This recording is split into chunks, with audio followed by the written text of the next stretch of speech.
For the completion of my part here in the meeting, yes. So it was just easier to wear my gear home again.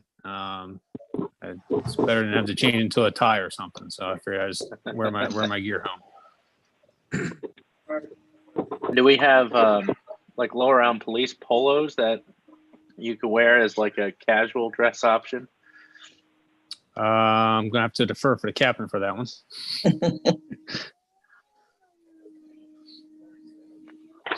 He's wearing it under all that gear.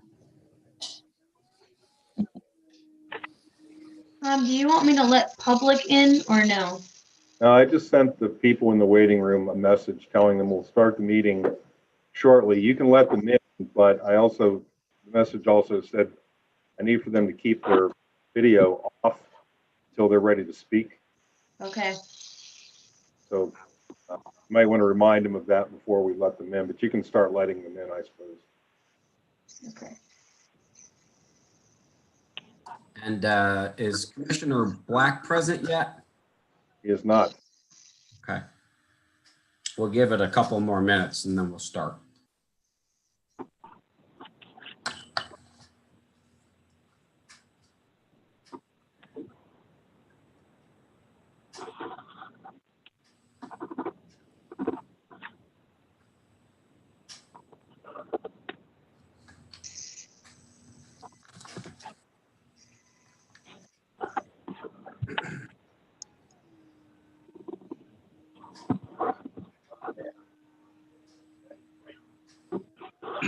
There's Rocco. And Does Rocco get to vote?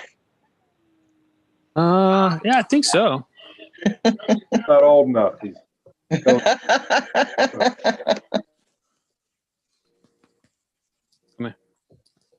Sydney. Boys. We'll give it one more minute or so and see if Commissioner Black can get in. And if not, we'll go ahead and start in about a minute. okay. The meeting is being live streamed on YouTube. I've already started that. Aaron, you gonna keep an eye on the waiting room? I will. Do you want me to start recording? I'll do that when we start the meeting.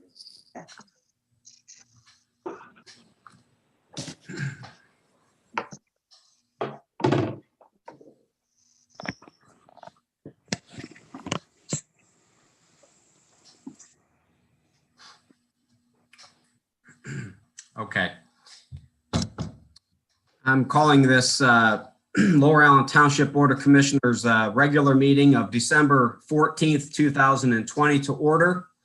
I'd like to thank you for joining us this evening, both those from the public, our staff, my fellow commissioners, in this time that we're in right now.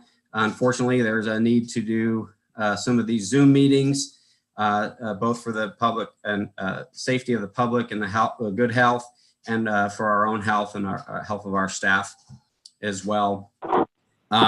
We start our meetings with a prayer and the Pledge of Allegiance. And so we'll pray.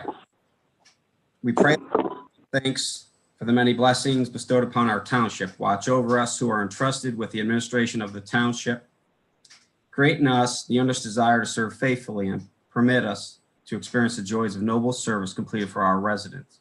Encourage cooperation from those who are served and from those who serve. Help us to use every willing service and every effort put forth for good government. Heavenly Father, we ask your guidance to help us as commissioners to make the right decisions. We ask that you aid our staff as they perform the daily tasks of running our township, and we request that you be by our first responders as they protect our residents and see that they return home safe at the end of each day. In your name we pray, amen. And now we'll stand for allegiance if you're able. I pledge allegiance to the flag of the United States of America, United States of and to the republic for which it stands, one nation, under God, indivisible, with liberty and justice for all.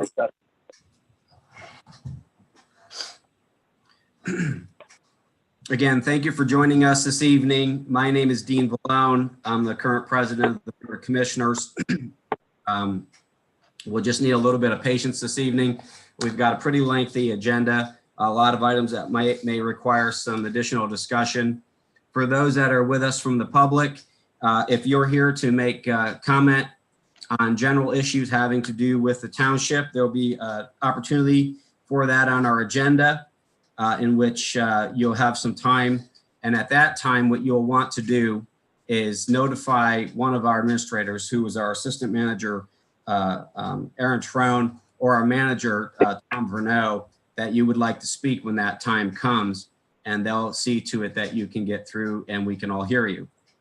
There's another place on the agenda, which is early on the agenda of any item that's currently on our agenda that you're going to participate in. So if there's any stakeholders or anybody else from the public that's here to talk specifically on an item on the agenda, that'll come up pretty early in the agenda. First thing I would like to look at approving tonight, folks, and my fellow commissioners. We received our minutes from the November 16th, 2020 budget meeting and the November 23rd, 2020 regular meeting in our packets. And if you've had an opportunity to go through them, I would like to go through them one at a time to approve them if we can. And I'll be looking for a motion to approve the November 16th, 2020 first. So moved. Shin.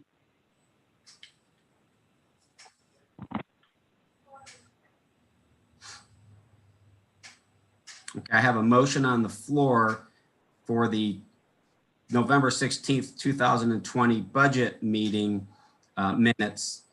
I don't have a second so far. Second, Mr. President. I apologize. I was reading over one thing to verify. Okay, I have a second. Are there any questions before I ask a question?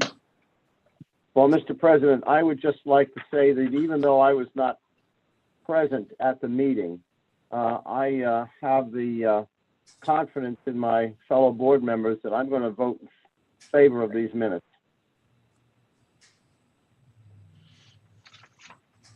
Okay, noted. So I have a motion and a second, and my question was going to be, could Commissioner motion to approve these minutes since he was not present at that board meeting? And I guess that question to the solicitor. And I'm sorry, Mr. Malone. Wait. The question is Commissioner Shin wasn't at the November 16th, 2020 budget meeting, and he made the motion to approve the minutes. I just wanted to make sure that that was okay before we did so. I have no problem with it. Usually there's an abstention if you don't know what's there, but I mean, he certainly, I think what I get the gist is he is approving what took place in his absence. So I have no problem with that motion. Terrific. Great. So I have a motion and a second on the question. Is there any further comments? Okay, I'll take a call for the question. All those in favor of approving the November 16th, 2020 budget meeting minutes, please say aye. Aye. Aye. Are there any opposed? Okay, motion carries, I believe 4-0 because we're still absent Commissioner Black. Next, I'd be looking to approve the meeting minutes for November 23rd, 2020 of our regular meeting, our last. So moved. Meeting. Second. I have a motion from Commissioner Kutz and a second from Commissioner Shin. Are there any questions or discussion regarding the November 23rd, 2020 regular board meeting minutes? I would like to vote in favor of these as well. Okay, well, that shouldn't be a problem as well. Hearing no further comments or questions, I'll call for the questions. All those in favor of approving the November 23rd, 2020 regular meeting minutes, please say aye. Aye. Aye. Any opposed? Motion carries 4-0. Again, Commissioner Black is still absent. Next on our agenda this evening, we have a presentation by a gentleman named Andrew Ritter, who is our representative for the Frederickson Library. And I would assume Assistant Manager Trone that you have him ready to come on to us? Mr. President, I don't have a formal PowerPoint presentation, just a verbal update for the board if it pleases the board. Go ahead, Mr. Ritter. Great. Thank you, Mr. President. Fellow members of the board, thanks for having me and affording me a few brief moments on the agenda at my request. To provide you an update on the operations of the Cleve Frederickson Library. As you know, that's a library that serves the citizens of the greater Camp Hill area, including Lower Allen Township. And first and foremost, it's with a lot of pride in the library staff and volunteers that I report to you tonight that the Frederickson Library is open full-time. It is fully operational. It's open to the public, and it is continuing to fulfill the needs of the citizens you represent. I know that feels like a State of the Union type of statement, so to speak, but believe it or not, that simple statement is indeed an achievement right now in comparison to the other libraries in the county.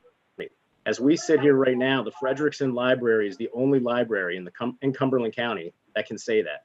The other libraries have closed, they've reduced hours, or they've gone to curbside pickup only. So we're now about 200 days since June 1st, when the Frederickson Library was able to reopen as part of Governor Wolf's reopening of Pennsylvania in May and June.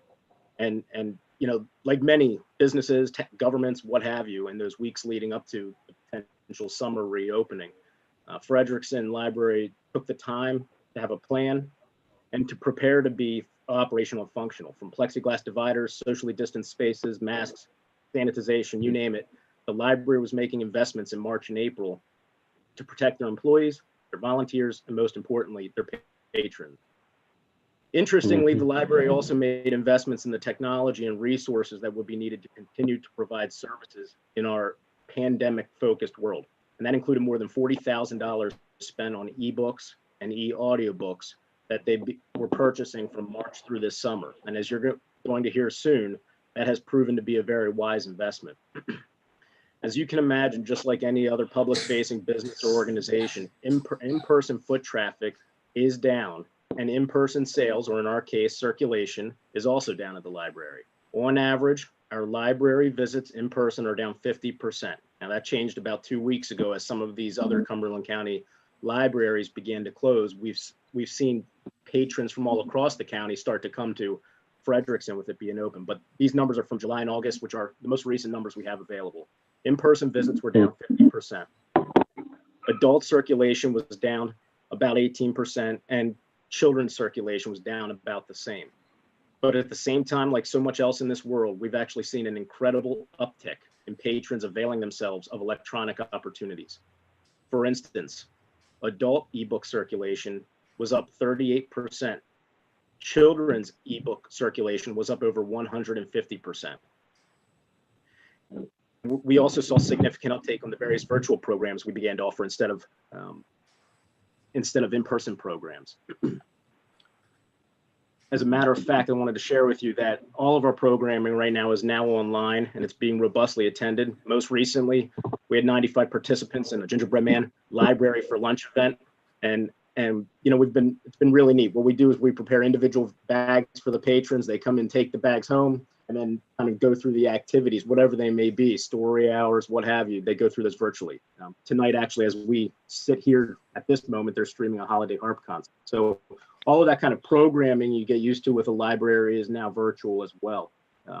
So I share all that with you because I know you, just like the citizens you represent, the businesses you represent, we've all had to evolve, and there's no blueprint for it. But Lower Allen Township being one of the municipalities that financially supports the Frederickson Library, I think you should be very proud of what that staff has done, the team over there has done, and what the volunteers have done, given the continued operational status of the library, but also their transition to this hybrid model, where now patrons, depending on their comfort level with everything going on, can choose to avail themselves of the services either in person or virtually.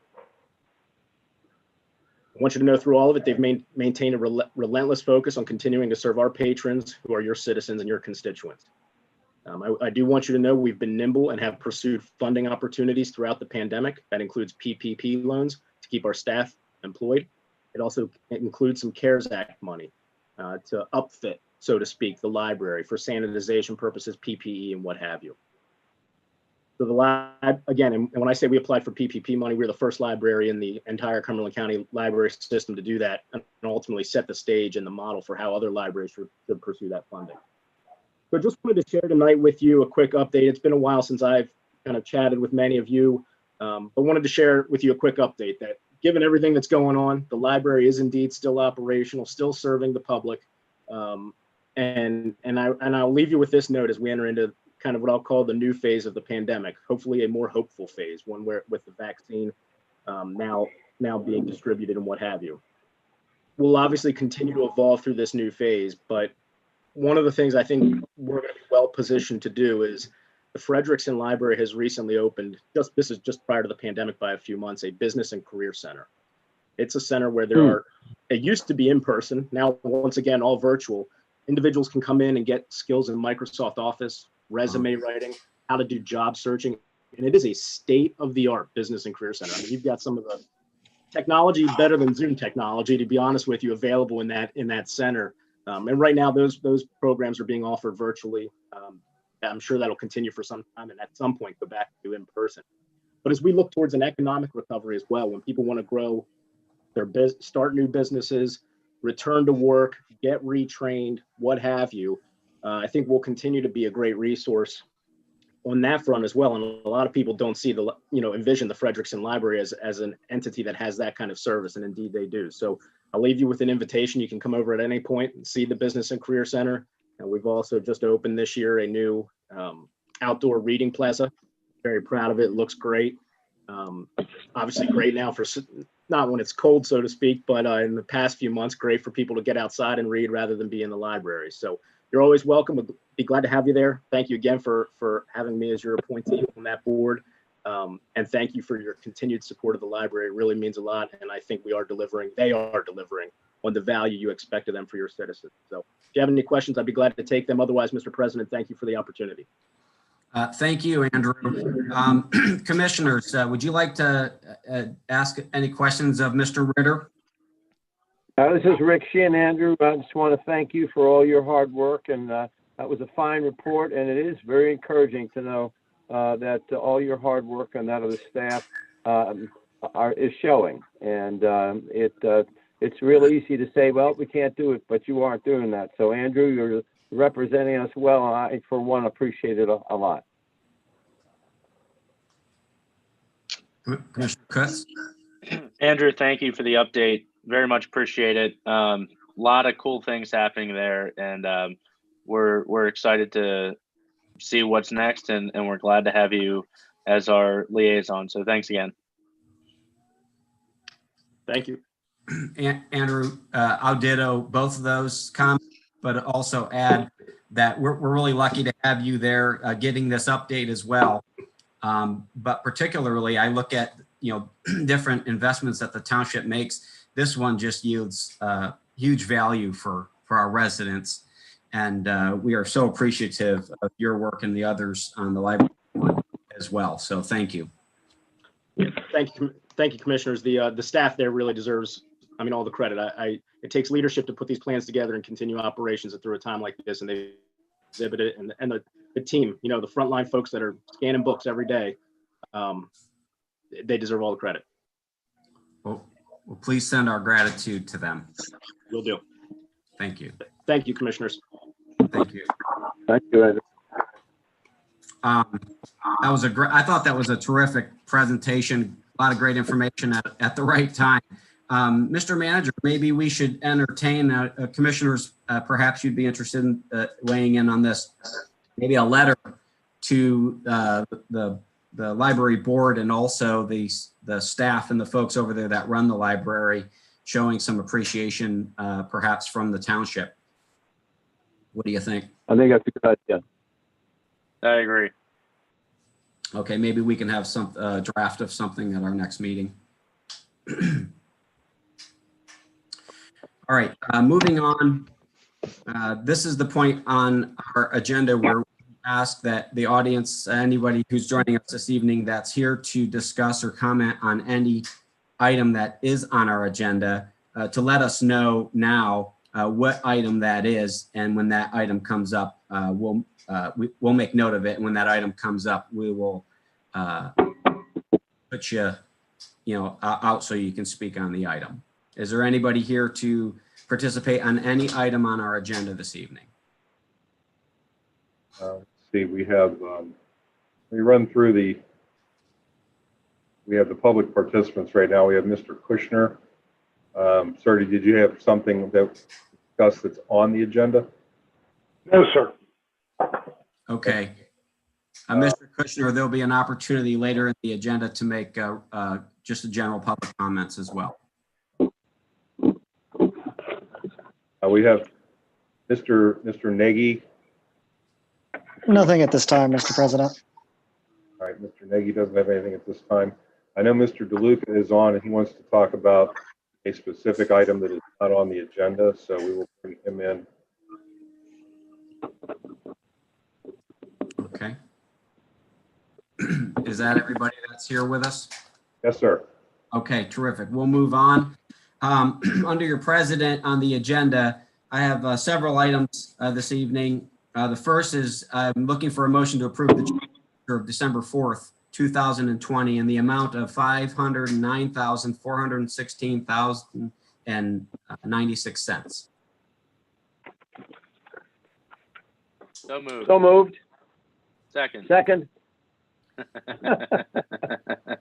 All right. I have a motion from Commissioner Kutz and a second from Commissioner Shin to approve the check register of $509,416.96.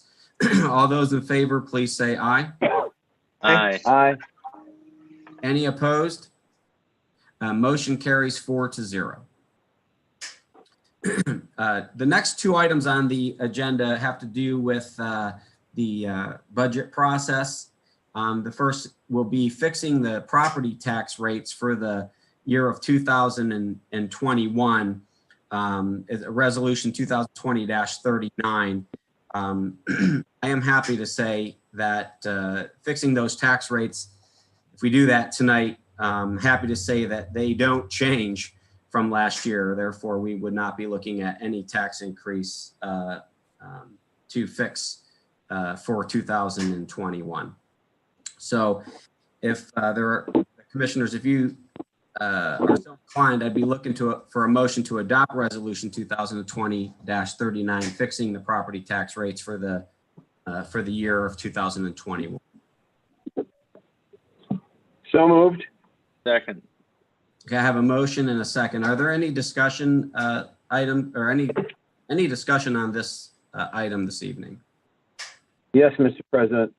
I would just want to ask the manager whether we will be letting the media know this good news, since they don't seem to darken our door anymore. Will we get something in the paper or something somehow?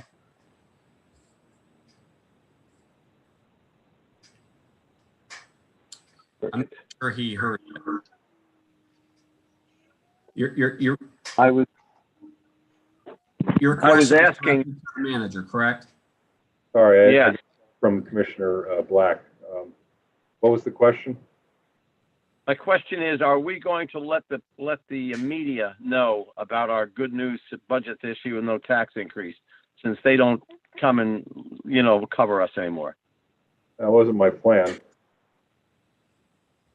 If you would I like, think good news ought to be reported. Okay, that answers my question. well, I can send it out. They usually offer the media anything. Their job. Okay. We can certainly over a press release. They'll print whatever we put on the press release. Yeah. Well, if I'm the only one who's interested, do whatever. No problem. Call for the question. Okay, is there any further comments on the question? Okay, I'm going to call for the question to, I have a motion and a second for resolution 2020-39, fixing the property tax rates for the year of 2021. All those in favor, please say aye. Aye. Aye. Aye. Any opposed? Motion carries 4-0. Next is an ordinance. I'd be looking to enact ordinance 2020-10, The wording is appropriating specific sums estimated to be required for the specific purposes of the municipal government hereinafter set forth during the fiscal year of 2021. Essentially, that's our 2021 budget. Mr. President, I'd be happy to make a motion to enact ordinance 2020-10. We have a motion to enact ordinance 2020-10. We do not need a second. It's an ordinance. We'll call, or I'll ask for a roll call. Tom, who will be? Our secretary is on the call. Can you hear me? Yes, Oh, we hi, can. Tina. Yes. Hi. I'm sorry. I had a lot of trouble joining the meeting. A lot. No problem. So there's 4 commissioners there, just not Mr. Black. Correct. Correct. Okay. Commissioner Holtzman, Yes. President Vallone, Yes. Commissioner Shin, Aye. and Commissioner Kutz. Aye. Thank you, Ms. Secretary. The roll call has been taken. The ordinance 2020-10 passes 4-0. Again, President Black is not with us this evening. He's trying. He's trying to get in. Next on the agenda would be 6D. I'd be looking for a motion to enact ordinance 2020-11, amending the Code of Ordinances of Laurel Island Township of 1997 as amended, section 32-7, dealing with compensation of the township manager. Essentially, this will be fixing the township manager's salary for 2021 as was approved in our budget. So moved. Second. I have a motion and a second. Is there any further discussion on the question? Mr. President, I believe it's an ordinance, so Oh, correct. for the secretary's notes. Correct. Commissioner Kutz, thank you for that reminder, and you are indeed correct. This is an ordinance. There, we don't need the second, and I'll just ask the secretary to take a roll call. Commissioner Holtzman, Yes. President Vallone, Yes. Commissioner Shin, Aye. and Commissioner Kutz. Aye. Okay, the motion carries for ordinance 2020-11, 4-0. Next on the agenda would be 6E. Be looking for to enact ordinance 2020-12, an ordinance of the Township of Lower Allen, Cumberland County, Pennsylvania, authorizing execution of a cable franchise agreement between the Township and Verizon Pennsylvania LLC. So moved. I have a motion from Commissioner Holtzman. I have a sec, and we do not need a second. We have another ordinance to take a roll call with Ms. Secretary. Commissioner Holtzman, Yes. President Vallone, Yes. Commissioner Shin, Aye. and Commissioner Kutz. Aye. Okay, the motion for ordinance 2020-12 carries 4-0 as well.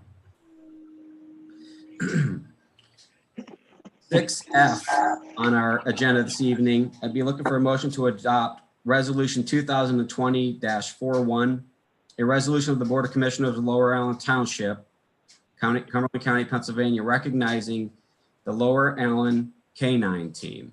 And we also, before we take action on this item, we also have Officer Scarlato with us, who led our K-9 team with Officer Rocco. Mr. President, I'll be happy to make a motion to approve resolution 2020-41 and thanking Officer Scarlato and K9 Rocco for their service. Would be happy to also request that Officer Scarlato be given the opportunity to say something if he would so choose. Second. Gratefully. I have a motion and a second on the question, and I would like to know if Officer Scarlato would like to make any comments to the board or Sound like Rocco did. Rocco. Yes, I'll make this real brief. I know you gentlemen do have a lot to do here this evening, but I will say this: it was definitely an honor to have been selected to be part of this program, and has been definitely a highlight of my law enforcement career to have been a part of this. So, thank you very much for the opportunity. I do miss him greatly, but as you can see, he's definitely enjoying his time off here as well. So again, thank you very much. Appreciate it. Thank you, officer, and thank you for your work that you've done with the K-9 program. I've made this comment in the past too. I'd like to also extend our gratitude to those community members and those businesses who supported the K-9 program as well. Their support we are very grateful for. I have a motion and a second on the question of Resolution 2020-41, and I'll call for the question. All those in favor, please say aye. Aye. Aye. Any opposed? Motion carries 4-0. Thank you again, officer.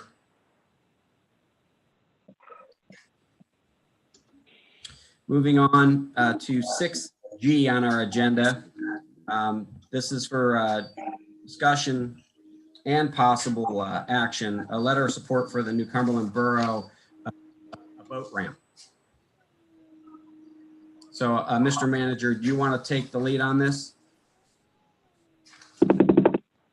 Actually, that's not my, I think Aaron would like to take the lead on that. Okay. Assistant Manager Trone.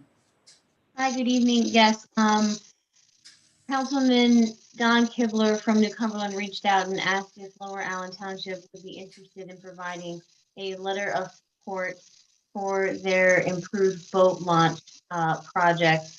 They're trying to improve a boat launch that exists at Borough Park. This would be the last, we'll call it a boat launch, but really it's going to be a takeout point. It's the last point on the Yellow Breeches water trail before the dam. So people could take out there. However, right now it's just kind of a dirt ramp and the parking is a little bit far away. So they want to pave some of the parking lot and pave the boat ramp and also widen it so that it would be more user friendly. And it could potentially behoove us because we're downstream. So people now take out at our spots because they're better in better condition. So this might help some of those access management problems that we have along Yellow Breeches, where we get some of that congestion of people trying to put in and take out at the same time. And so they were asking for our support. Commissioners, I would imagine you had a chance to read the letter that has been put forward. And if anybody feels compelled to take action this evening with a motion, that would be. Mr. President, I will also note the support for this project from the Yellow Breeches Watershed Association, of which Mr. Eby is our liaison. I think it's a great project. Any improvement to the breaches is good for our community. Many of our residents access this water trail. Many of them utilize this access point. So I'm in favor of this letter of support, and I would move to approve the letter of support for New Cumberland Borough for the boat ramp improvements. Thank you, Commissioner. Second. I have a motion from Commissioner Kutz and a second from Commissioner Shin on approving the letter of support for New Cumberland Borough for a boat ramp. All those in favor, please. Aye. Aye. Aye. Any opposed? Motion carries 4-0. President, if I may interrupt, I believe Commissioner Black is on the call now via phone. So he voted via 5-0 vote. Thank you. Commissioner Black is now with us. Is this the first vote Commissioner Black has been with us for? Yes, sir. Yes. Okay. Welcome, Commissioner Black. So that last vote was approved 5-0. And Commissioner Black has join the meeting. Next on our agenda is the point in which any business pertinent to the township can be discussed. If somebody would like to bring something forward to the township at this time, let our manager, our assistant manager know you would like to speak and give you the floor. Going to Mr. DeLuca. He's been in touch with me prior last week to speak to the board about something. So I'm going to go ahead. DeLuca, floor. Okay, I believe I'm unmuted. Yes, you are. Okay, hello, my name is Michael DeLuca. Thank you for having me present and board members. The reason I'm here today is ask permission to collect scrap metal in your township, such as washers, dryers, grills. I was recently pulled over and provided a warning because I was driving too slowly through the neighborhood. And the officer informed me that, that there was an ordinance against collecting scrap metal. But I've been in contact with Tom and looking through the ordinance, and I've always been environmental responsible, but I see Township Ordinance 180-7 allows for the township to enter an agreement with a private person to collect all or some recyclables. And seeing that scrap metal is a recyclable, this allows you to allow me to continue to pick up scrap metal in your neighborhood, in your township. Now this way prevents it from going to a burn facility or landfill, which doesn't do anybody any good. So that's what I'm asking permission to collect scrap metal in your township in accordance with ordinance, Township Ordinance 180-7. Okay. Commissioners, do you have any questions before I ask mine? I do. Yeah. Mr. DeLuca, this is Ed Black. Do you take painted materials such as stoves, refrigerators, and so forth? Yes. They are recycled also? Yes, sir. I take them down to AI Recycling is who I use, which also your township also uses them. I saw your trucks down there the other day whenever I was down there. Okay. That was the only question I had. If it's going to be recycled, I'm in favor of it. That's two of us. I guess my question is directed towards the manager. I guess until I read this letter from Mr. DeLuca, I guess I wasn't clear that the folks that you always see running around neighborhoods on trash pickup days collecting, you know, scrap metal, I guess other items, that's not allowed generally, I assume then, right?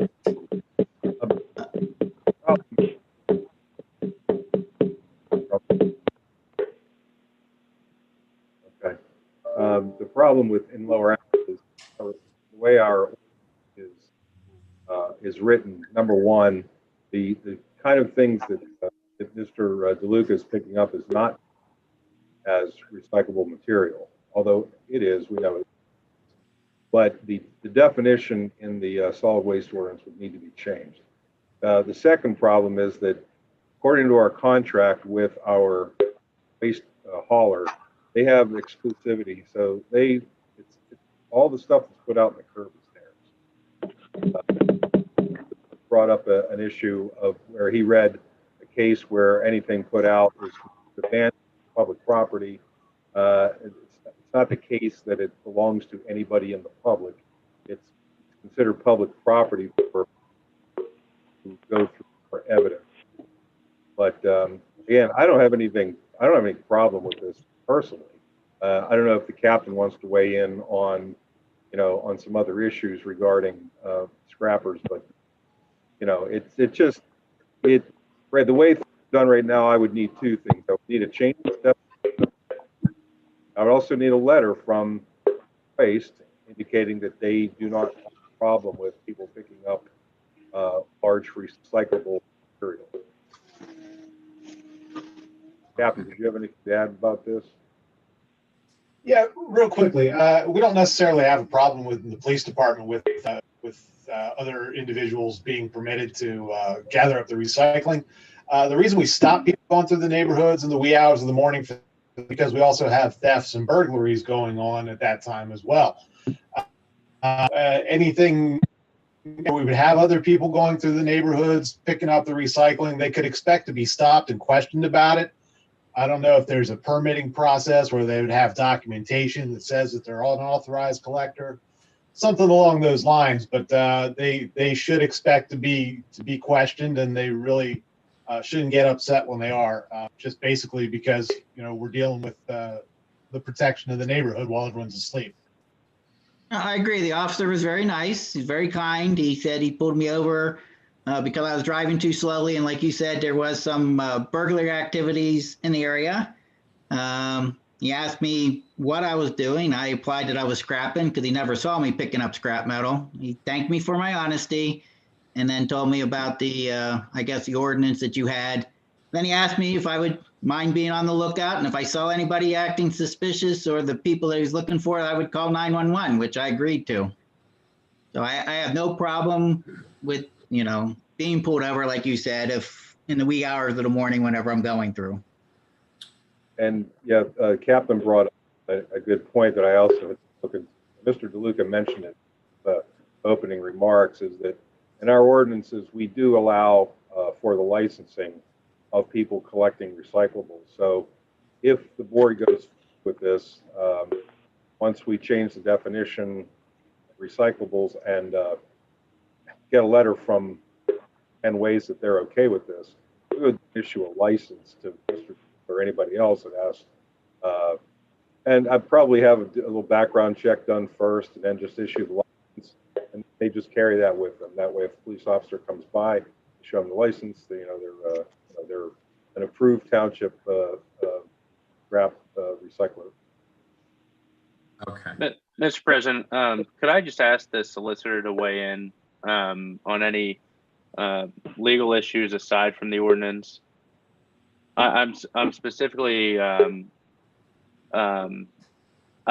concerned about the exclusivity for our collector, and I just want to make sure we're not going to be in breach by doing so. I think the manager has addressed that, Mr. Kutz. I mean, we have to have permission from Penn Waste because we could be in breach. And my concern was that exclusivity, because I'm certain that Penn Waste would expect that high quality aluminum and other recyclables are part of the mix when they gave up the township their, refuse bid. So I think the managers addressed that. They need to weigh in, and if they're not interested in these large appliances, then so be it. But they need to weigh in and let the township know that they're interested in that. And I also believe the ordinance would require some sort of permitting or licensing from Mr. DeLuca, and he's willing to go through that process. And Penn Waste is saying that this is not something that they want, and I don't really have a problem with it. But I think both those steps are necessary first. Mr. DeLuca, this is Rick Shin.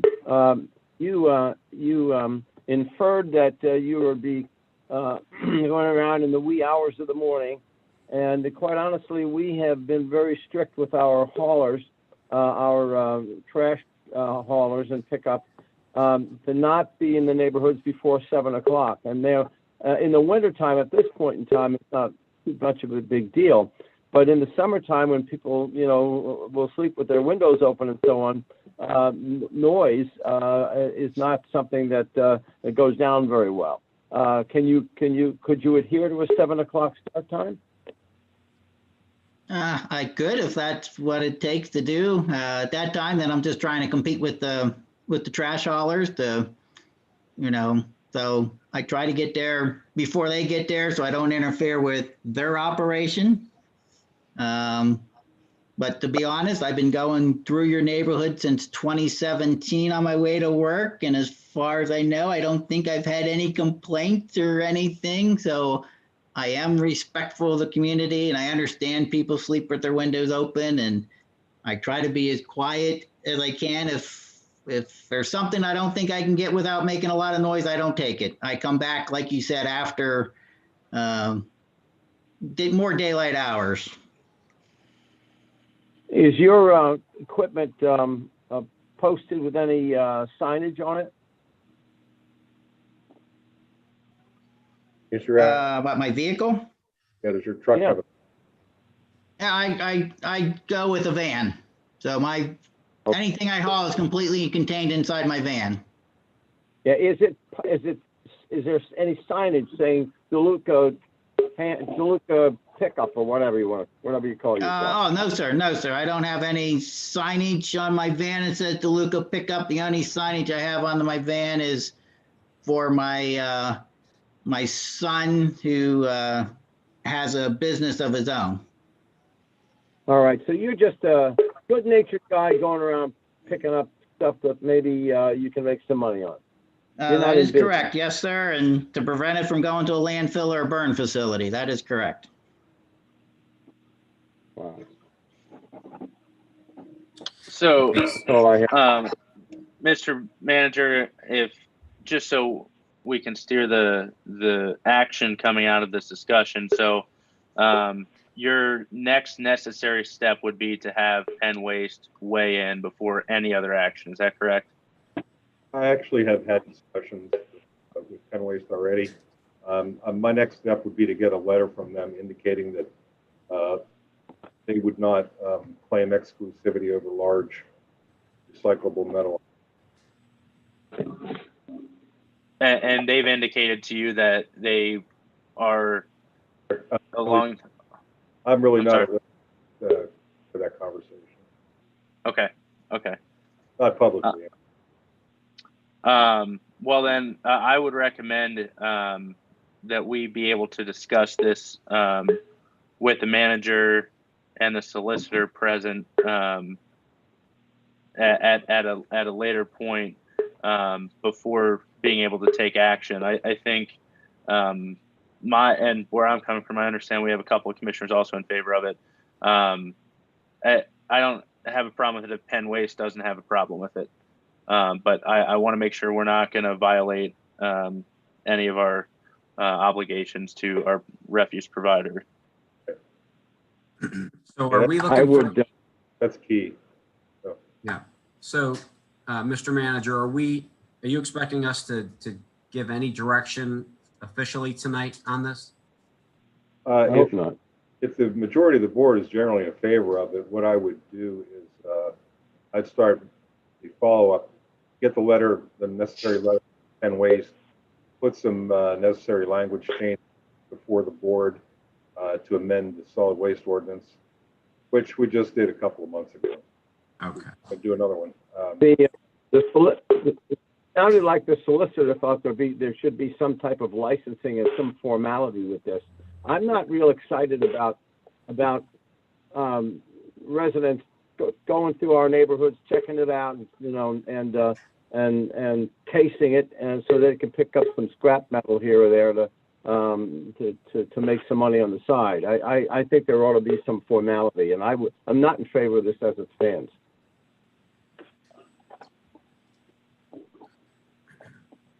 Yes, there, as I at the outset, there would be, according to our ordinance, would need to be a license issued, right, or a permit. The issue that we would at very least probably a background check on the individual and whatever other requirements that you want. For example, regular trash haulers in the ordinance are required to have watertight vehicles, and they're certainly for insurance and things like that. Now, I don't think for DeLuca or any other person taking a large trash truck through, and they're certainly not collecting the type of putrescible trash that would leak on the road. So these are the kind of things you need to talk about there, because if you're going to issue a license, what do the applicant need? Well, I'm not ready to vote on this tonight, that's for sure. Oh, so Tom, I'm hearing that you're going to follow up with Penn Waste again, and then consult with Steve. Sure. I mean, at think Well, if no, they- I'm just trying to figure out where we should take this. It sounds like Commissioner Shin's not in favor of it. What? well, if you want to do a straw poll, I mean, if 3 out of the 5 commissioners are not in favor of allowing this, then I don't need to do any follow-up work. Right. Okay. So, I can get the letter, seek the letter from Penn Waste. I can draw up an ordinance amendment, and we can sit and talk about some requirements that we need for the scrap recyclers to hear. Bring it back to you at the next meeting or future meeting, and let you to look it over. okay.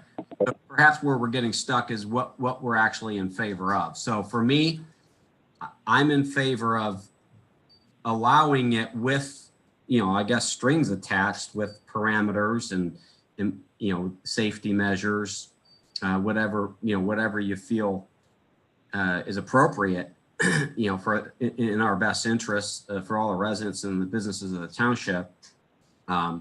So I would be in favor of it with those parameters, or some sort of parameters that we become comfortable with. Right. I'm in favor of that too, Mr. President. Me also. Agree. So Okay. I shall follow up and bring you some documentation for you to look over. Okay. So we'll revisit this at a later meeting. Yes. Is there, Mr. DeLuca, did you have anything else? So just to clarify, so right now, I can't collect it until further parameters and guidance is issued. That's correct. Okay, understand. No, I'm fine, and I appreciate you listening to me and allowing me to come to your meeting, and hopefully we can come up with a resolution. Well, yes, sir. We'll work on it. Okay, Tom, I guess you'll contact me for any further questions or if I need to attend another meeting. Well, yep, I have your email. Okay, thank you. Do I need to be here for anything else? I don't think you do, unless you're just interested in local government. Yeah, it was interesting so far, but thank you. I think I'll opt out. Thanks for coming. Thank you, Tom. Thank you, President. I think next up is Mr. Nagy. Did you have anything for the Board of Commissioners, sir? Nothing at this time, sir. Okay, and then we have Mr. Kushner. Mr. Kushner may have bailed on us. Okay, we don't have any. Oh, there he is. He's coming back in. Okay. Aaron, did you didn't remove him, did you? Never mind. Okay.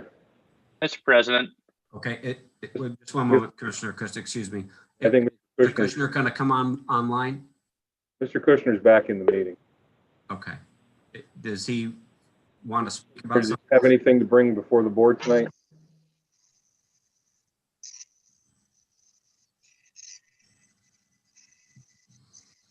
Okay. Well, we'll move on for now. And if he does, oh, I'm sorry. Go ahead.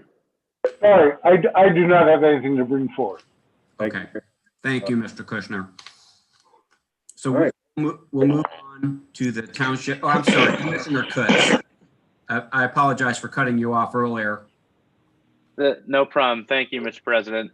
Would it be appropriate to have an additional follow-up comment on the conversation we just had at this time?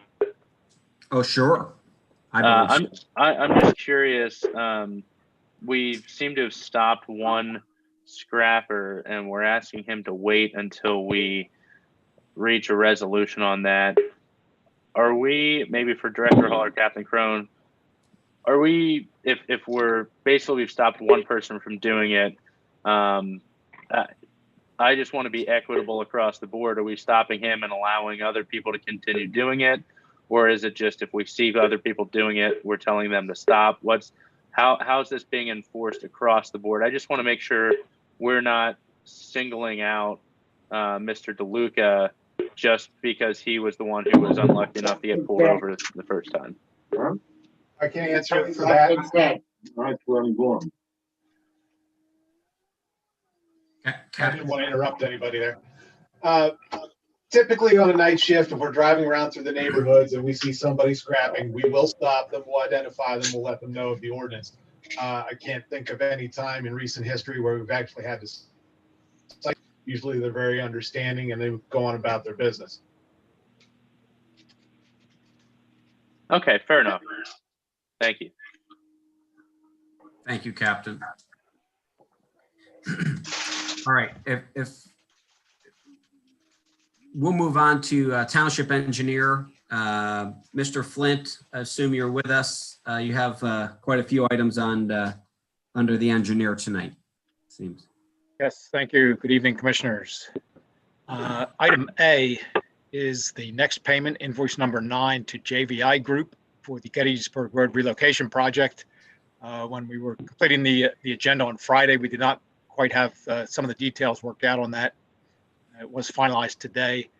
And I know the Secretary did post it to the SharePoint site this afternoon, but you may not have seen that, but I can give you the amount. Is Yes, what is that amount? $219,235.28. Can you do that again? Yes, 219,235.28. Thank you. Okay. $219,235.28. Yes. I make the motion, we approve that invoice. Second.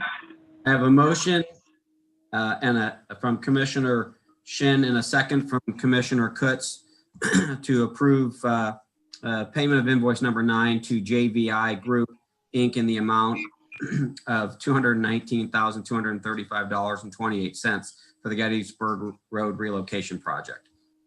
All those in favor, please say aye. Aye. Aye. Aye. Any opposed? Motion carries 5-0. Dan, how close to being finished is that project? There is some work that is going to go into the spring.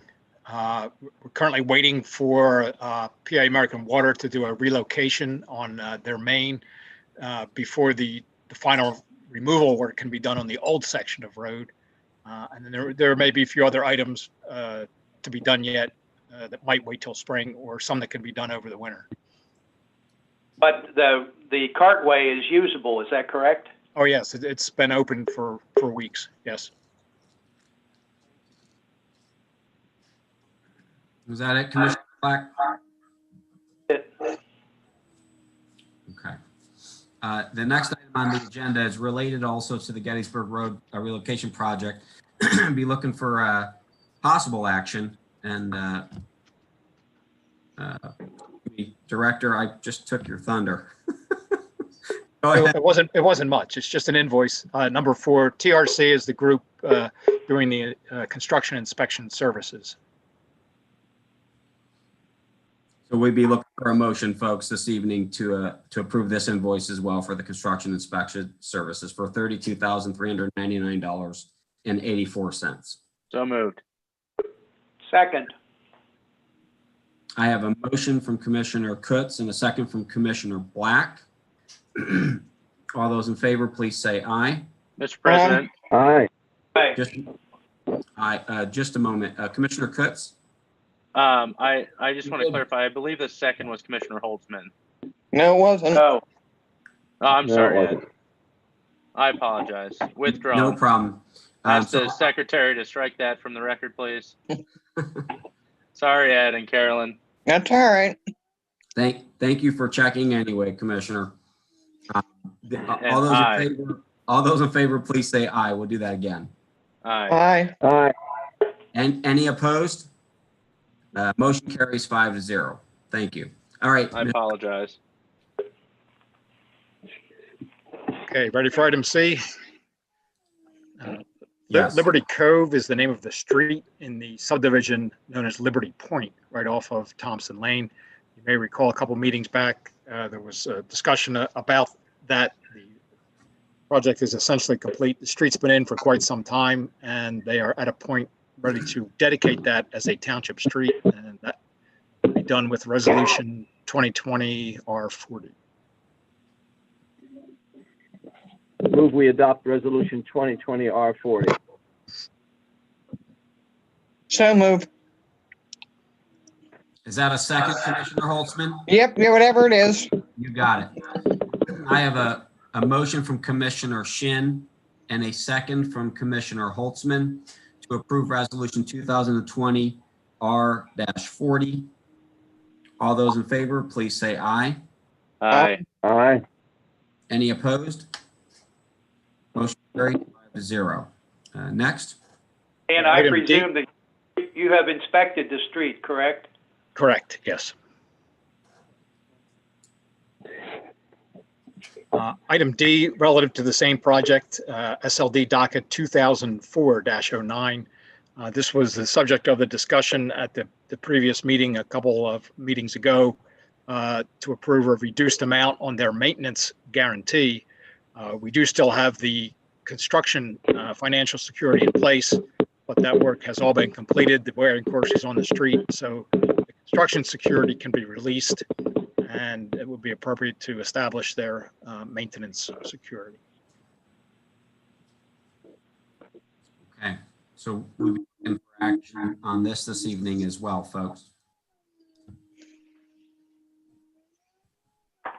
Make a motion to approve release of construction financial security and approve establishing maintenance security for subdivision land development docket number 2004-09 Liberty Point in the amount of $5,805.30 with an expiration date of June 14, 2022. Second. Second. Okay, I have a motion from Commissioner Shin and I had a second from Commissioner Kutz to approve this motion regarding this SLD. Any further discussion? All those in favor, please say aye. Aye. Any opposed? Motion carries 5-0. Next. Item E is for SLD docket 2018-09 at 4500 Gettysburg Road. This was for a building addition at Jenny's Salon. The financial security was for construction of the stormwater management system underneath the expanded parking lot. That project has been completed. The work was satisfactorily completed and no longer a need to hold financial security.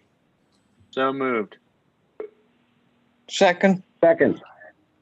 I have a motion from Commissioner Kutz and a second from Commissioner Holtzman on the question to release the construction financial security for the 4500 Gettysburg Road, Jenny's Salon. Any May further? I just say that the addition to that building was very nicely done. It's a major improvement. Okay. Yeah, Mr. President, I'll add on discussion here. They did an excellent job. Jenny has done a lot of stuff for her salon to be a good business owner for her township. She's implemented many environmentally friendly practices and has just been an all-around great partner and a good business owner for her township to work with. So I'm very appreciative of her work to improve the salon, and that's all I have. Thank you. Thank you for your comments, Commissioner. Any further questions or comments? I'll call for the question. All those in favor, please say aye. Aye. Aye. Any opposed? Motion carries 5-0. And item F is relative to SLD docket 2017-02, Arcona phases 2.1 and 2.2. This is the section also known as Arcona Strand, the apartment buildings between Strong Road and the railroad. The bulk of the construction is done on the site, but the remaining funds that are being held, most of that is for the final wearing course on Strong Road, because that is part of that phase 2.1, 2.2. So they do need to continue to hold, and we need to hold, and they need to continue that amount of security until that work is completed.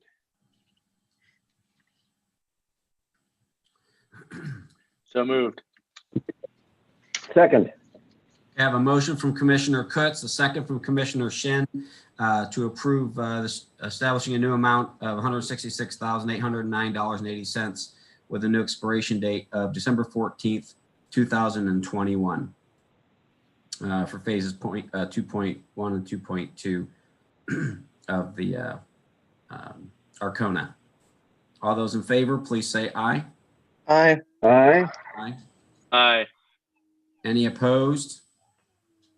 Motion carries 5-0. Okay, thank you very much. Thank you, Director.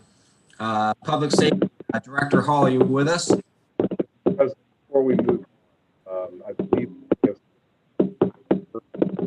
something under you, very important something. This was sent out on a secondary agenda today. It's item G. I think you can see my agenda on the screen. Oh, okay. I missed that this afternoon. Yeah, item G here is motion to approve the 2021 to 2024 collective bargaining agreement between Lower Allen Township Police Officers Association. Okay. Did I miss that in our packet? It was sent out this morning on a secondary packet. Helen sent out a new SharePoint link earlier today. I don't have anything from Helen today. I have something from Helen on Friday. I have nothing from her today. This is going to be D as in dog, Tom? G as in garden. Under the township engineer? No, under He's President. back to the president. Oh, I'm sorry. Okay. I see. Well, it'd have to be H, wouldn't it? Did anyone else receive? I don't. Receive Tom, the just email? FYI, I don't have it in my inbox as well. Nor do I. I'll have to ask Helen who she sent it to because I got it. Sent out. Let's see. Well, here's a question for you then. Later on in our agenda, we're going to go into executive session prior to adjourning on our original agenda. Are any of those items requiring us to come back out and take action? Yes. Can we just discuss this item in executive session and we can get the final update and then come out and likely take the action after executive session? Yes. And then we can learn what's going on. That'd be great. Thank you. Commissioners, are you good with that? Yes, Mr. President. Okay. Yes. Yes. Yeah. So we'll just move that item that was put on there to 12 and we'll make it 12D, collective bargaining agreement between the Lower Allen Township Police and for executive session. And then we'll come back out after that likely and take action. So moving on now back to public safety. Was that it? Yeah, that was it. I'll talk to you about it in executive session. Okay.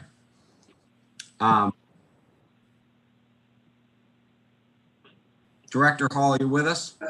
I am, Mr. President. Okay. Do you want to handle the public safety this evening? I will. Okay. So the first item on the agenda under public safety is 9A. And you have a memo from me on this. At the May 11th, 2020 meeting, the Board of Commissioners approved the activation of the Civil Service Commission to establish promotional lists for second line supervisor, lieutenant and or sergeant and corporal. Lieutenant Thomas, as everybody knows, will be retiring in April of next year. And we'll be pulling from these lists in order to fill his position. And then any vacancies resulting from that promotional process as it moves on to different candidates. So October 30th, we did the second line supervisor written exam. There were 6 applicants. The exam consisted of the standard associates, which is a test that is we get through the Pennsylvania Chiefs of Police. and then a supplemental Lower Allen Police Department policy test that we put together. All officers, everybody passed a written exam and they were scheduled for oral interviews. The oral interviews were conducted on Thursday, December 3rd, and all candidates passed the oral interview. 2 candidates meet the requirements for lieutenant, and 3 meet the requirements for sergeant. So at the December 7th, the Civil Service Commission reconvened and certified the results of promotional process. So I'm respectfully requesting that the Board of Commissioners approve and create the following promotional lists. For the rank of lieutenant, Doug Foltz, Sergeant Doug Foltz, and Corporal Donald Sentman. And then for the rank of sergeant, Troy McNair, Ed Curtis, and Mike Scarlato. They also then, Civil Service also certified a newly updated list for police officers based upon the results of the County Chiefs Consortium testing scores. As the board recalls, when we promoted Officer Fitzke and Officer Shemel Freeburn, the list essentially had one other candidate on it, but we need a list of 3 in order to present to the board. So the Civil Service Commission certified a new list, including Michael Leitner, who was on that the last candidate on that previous list, Cameron Flynn, and Corey Shoemaker. So I would request that the board approve those lists for the sergeant, lieutenant promotion, and then also for police officer. The corporal, even though we tested last Friday for the corporal position, and we'll be scheduling oral interviews probably beginning of the year for that. So right now it's just what's before you is these 3 certifications of lists. Mr. President, I have a question. Commissioner Kutz. Thank you, Mr. President. Director Hall, just to clarify what's on the memos here, and I understand there's a supplemental memo where you've already determined your candidates for lieutenant and are making a recommendation on that. Am I also correct that you just explain to me where sergeant comes in, because we have a list of 3 candidates for sergeant, but I don't have a memo with a recommendation for sergeant. Yeah. Is that correct? That's correct. It's confusing that we had to create a sergeant's list, Commissioner, because if for some reason one of the 2 candidates for lieutenant did not pass a portion of the list, then we would have had to, for promotions, revert back to the sergeant's list. So right now, the captain and I have no intention of bringing forward anybody for the sergeant's position. The whole plan has been, as we've brought to the board's attention previously, that we want to move we were at one point a 2 lieutenant department, and we want to move back to the 2 lieutenant department. So the sergeant's list had to be done. Right. So it had to be done, but they all understand that they're not really up for a promotion. It was just kind of a formality. Yes, that's correct. Okay. Fair enough. Thank you. Just out of curiosity, what would happen if Detective McNair would be up for promotion in terms of our involvement with the drug task force? And Captain can speak to that, but there's a good probability that he as a corporal, he would not be on the drug task force. We'd have to reevaluate that. If Detective McNair were to be up for a promotion, he would have a personal choice to make whether or not he wanted to be promoted or remain full-time in the drug task force. Because we're not going to have a supervisor for Lower Allen and pay them to supervise and have them be full-time in the task force. Right. But we'll have a detective for Lower Allen that will pay to be full-time in the task force and not at Lower Allen. It's 2 very different things. When you have a supervisor, you invest your training into them to supervise people here at Lower Allen Township, the personnel. A detective, he's trained in detective skills. He's a narcotics officer, applicable to the task force thing. But if we're going to promote, we certainly want to put him in a position where he's supervising here. You can't supervise here when you're detached to another organization. Sure.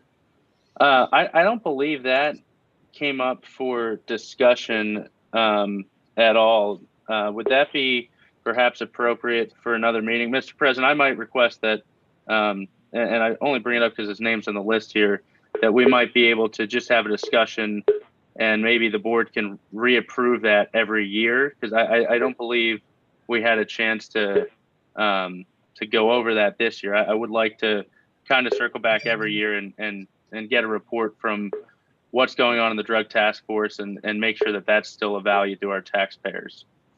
Okay, Commissioner Kutz, what exactly are you asking? I just asking if we could have an annual report, or actually a twice annual report from Director Hall or Captain Crone on the drug task force and Detective McNair's role there. Just I think in the interest of our taxpayers, so that we can reevaluate and make sure it's still a good investment for our taxpayers. To have that every 6 or 12 months, just an update. If it sounds like it's going great, that's great. But I think since I've come on the board, we haven't talked about it. So I just wondering if there's a forum where we could have it brought up on an agenda. Yeah, I think that's probably a good idea, and I would just leave it in the hands of the manager to work with the Director Hall, to make sure that discussion comes up sometime periodically throughout 2021. So we get. I think it'd be healthy just to have the update in general of that relationship, and I don't think it could hurt. Thank you. And the questions more just come from ignorance and it being my first year on the board. So I'm just looking to get a little more familiar with how the process works. Like I said, just an informational thing, not intended to be, making any radical changes without, good discussion on it first. We'd be happy to do that. Thank you, Director. I appreciate it. I do. Thank you. Yeah, the DA usually comes in and makes a presentation to the board. Yeah, we missed that last year, and I've seen the presentation once, Commissioner Kutz, since I've been on the board, and it was actually a very good presentation. DA Ebert came in with some. Right, I was in the audience that night in 2018. I remember that. Yeah, it was a really a good discussion. It was a good presentation, so I look forward to it. Thanks for bringing that up. Was that it? Yes, Mr. President, I'm okay with the list, and I'll defer to our public safety liaison for a motion if he so chooses. I'm looking for a motion then to request acceptance and approval of the Civil Service Commission certification of lists for lieutenant, sergeant, and police officer, if anybody's so inclined. That all three agendas motion. I beg your pardon? Never mind, go ahead. First, it's item 9A. Mr. President, I'll move to approve the Civil Service Commission certification of lists for lieutenant, sergeant, and police officer. Second. Okay, I have a motion, Commissioner Kutz, and I believe the second was Commissioner Black. Yes. Thank you. All those in favor, please say aye. Aye. Aye. Any opposed? Motion carries 5-0. Next, Director. Next is 9B. It's discussion and possible action for request of approval promotion of Doug Fultz and Donald Sentman to lieutenant effective in January of 2021. The memo before you, as you've already seen, they are the two on the list for lieutenant. It would make those positions effective January the 11th, and their 2021 budgeted positions. And that moving with Lieutenant Thomas retiring on April 1st, that gives essentially what we call a field training opportunity. Lieutenant Thomas has a lot of responsibilities, and he supervises a lot of technical things in his role in support services, and it's going to be a full-time dedicated job for bringing who would probably be Lieutenant Sentman up to speed on what he does. because when he leaves in April, he'll be here to the end of the year in the area, but he plans to move out of state. So we will not have, that will be the recommendation and requesting the board.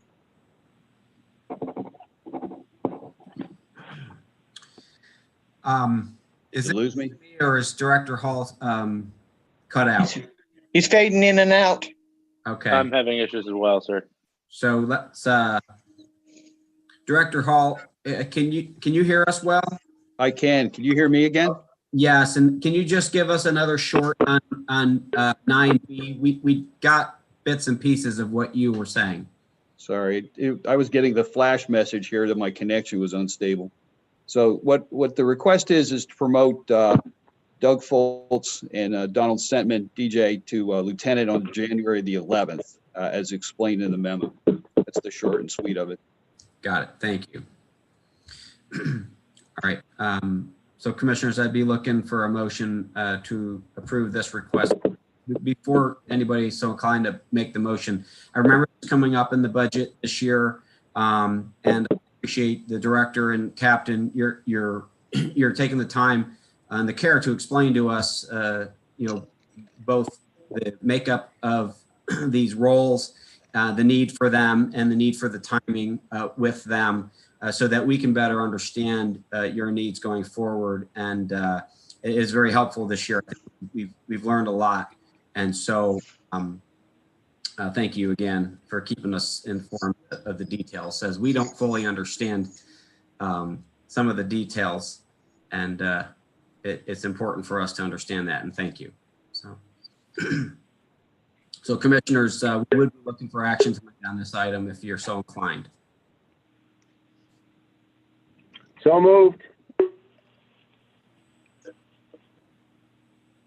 Second. Okay, I have a motion from Commissioner Shin and a second from Commissioner Kutz to approve the request of promotion of Doug Foltz and Donald Sentman to lieutenant effective January 2021. Is there any further discussion? In favor, please say aye. Aye. Aye. Are there any opposed? Motion carries 5-0. Next on the agenda, Director Hall, 9C. Yes, 9C. It's the request for hiring of a replacement police officer. And the reason that we want to do that early is because it takes 3 to 4 months in field training till someone's operational. We have an officer that's out with had some surgery. We just have another officer that came back. We have the officers on essentially in their field training status. And so if we wait until like February, April, we're behind the 8 ball, and we've been struggling to stay in front of the 8 ball. So now it would be the number one candidate on the list, Mr. Leitner. Michael Leitner, he was on the previous list, as I mentioned. He's testing. He lives in Anvil. He works in Philadelphia. He wants to get back home. And we know that there is a department that may this week make an offer in Lancaster County to him. And he's just someone we really don't want to lose. He wants to come here, but we'd like, if the board is so inclined, to offer him his employment January 11th, 2021. And he would clearly wait to come here as opposed to go to a department that he's less interested in. But he has to take a job to get closer to home.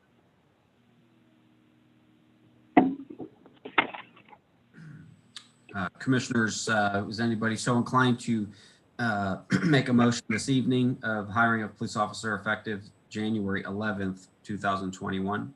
I'll make that motion. Second. Okay, I have a motion from Commissioner Holtzman. I have a second from Commissioner Black. Is there any further discussion or comments? Mr. President, I have a question for the manager. Commissioner Kutz? I'm just curious budgetarily if it was this planned for to hire early, or Does this affect the budget that we just passed an hour ago? No, it doesn't affect, it's not to the budget. Say that again. It is not an addition to the budget. We had both, I believe, police officer. This police officer, Dave, is this the one who replaces? This is one that replaces Greg, but it's already included in the budget that was passed. It was included at the beginning of the year in the budget. Right. Okay. I just wanted to make sure. So thank you, Mr. President. I have nothing further and call for the question. Thank you, Commissioner. I'll call for the question. All those in favor, please say aye. Aye. Aye. Aye. Are there any opposed? Motion carries 5-0. Okay. Director, is that it for you this evening, at least for now? It is. Thank you. Thank you all for your support. Yep. Thank you. Mr. Manager?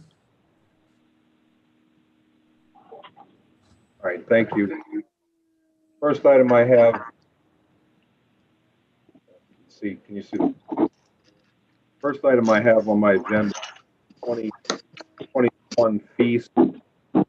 I understand that there's several changes on this. I understand that Mr. Eby is in the meeting and he wants to speak about his item. So, John, if you are there. Yes, I believe I just unmuted. Can you hear me? We can hear you. Okay, thank you, Tom and commissioners. Just because we made a lot of revisions and reformatted the CED section, I wanted to call to your attention that we made it easier to read and simplified some previously complex listings. We did split the Uniform Construction Code fees into residential and commercial categories. That's to account for our need right now to use approved code services for both plan review and inspection services to allow us, depending on whether we're using them or not, to recoup more fees from customers. Next is that we're going to continue to use the building valuation data table published by ICC for new residential and commercial buildings. I think we started using it in about 2013 or 2014. I'm calling for your attention that we'd be updating to the August 20th version of the table that was published because we can't be adopting the table that isn't yet published in February. So clarifying that. This is a voluntary procedure. It allows jurisdictions that want to use the ICC table to plug in a number into a formula that they develop locally to meet their needs. We're not changing the formula. We're simply plugging in a square foot value of a new building based upon the classification of construction type and building use and multiplying it by 1%. We've been doing that for many years to try to get our fee revenue to roughly offset our cost of operating the UCC program. That's really all I wanted to call to your attention. If you have any questions prior to the meeting at which you'll take action, certainly Aaron or I can answer those questions. That's all I had right now. And to remind the board, we don't have, this is not on the agenda for action tonight. It's only for presentation. And John, I don't know if you can see this, but I do have a copy of the fee schedule up in case there's any section that you want to go to and look at specifically. Yeah, I apologize for my technological impairment, or else there was a glitch in my link, but I have the fee schedule up and could answer other questions, but that's all I had. Thank you. I don't have any questions. Commissioners, do you have any questions for Mr. Eby or the manager regarding the fee schedule? I have one, probably insignificant based on what John has already said, but I'm wondering why a small load of wood chips is 300% more expensive this year going forward than it has.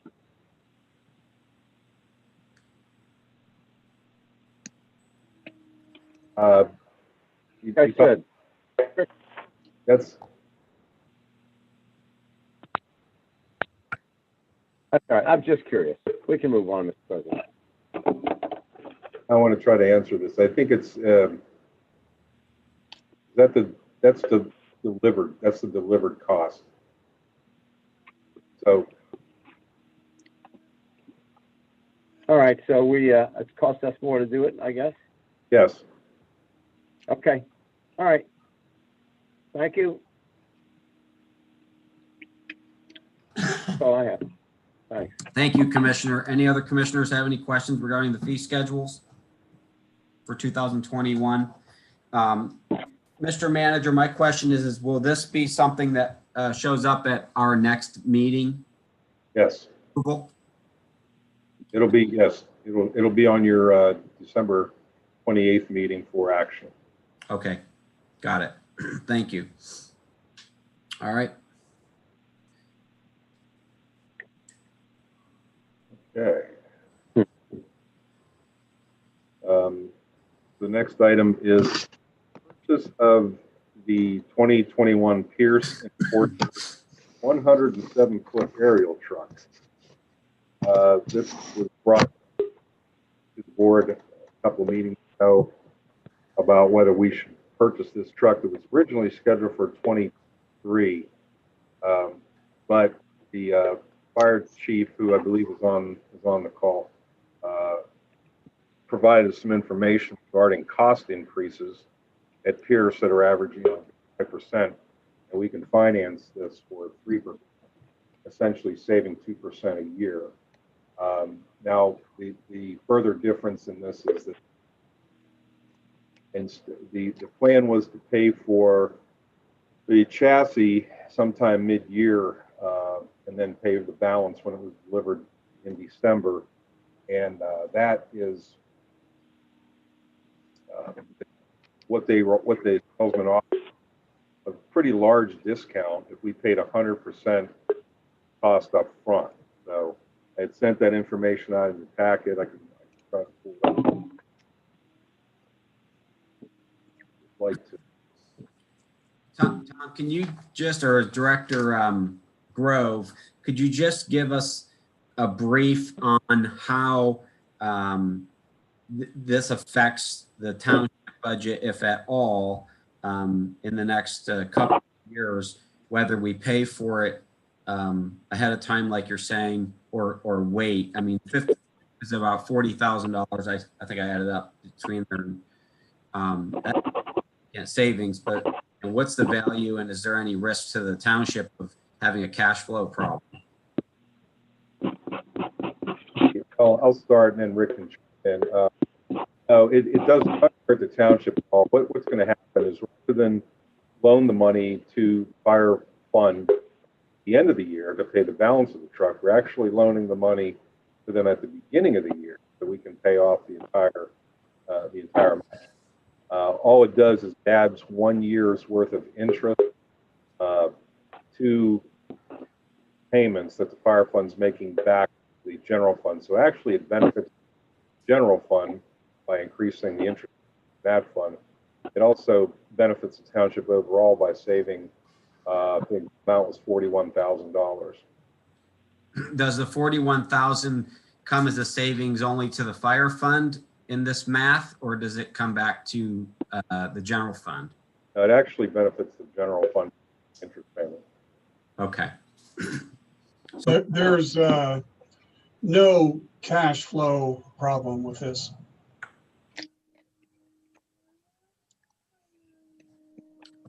It definitely makes no sense to hold off when prices keep going up. Thank you, Commissioner.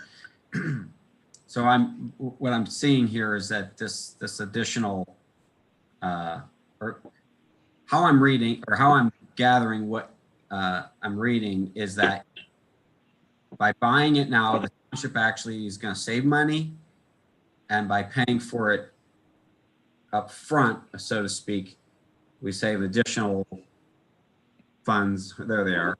Yeah, in the $40,000 range. Is that correct? If you want to look at it this way, if you take the overall, the general fund and the fire fund, it fits the entire collective by the tune of $41,000 saved. The money is actually, more money is coming out of the fire fund to go into the general fund because of the extra year's interest. So between the funds, the general fund benefits more, but we all benefit because of these discounts. So the additional interest coming from the fund to the general fund is not going to hurt the fire fund much. They're not going to be, they'll still be able to pay bills and stuff. So it's just taking the money out a little sooner than anticipated. Tom, I discussion with actually a couple of people in the last week about this purchase, and some of the questions are just, they usually not coming on the timing side, they're coming the need side, and I've gotten the answers over and over from folks in public safety, and then in fact I think you were in some of the discussions.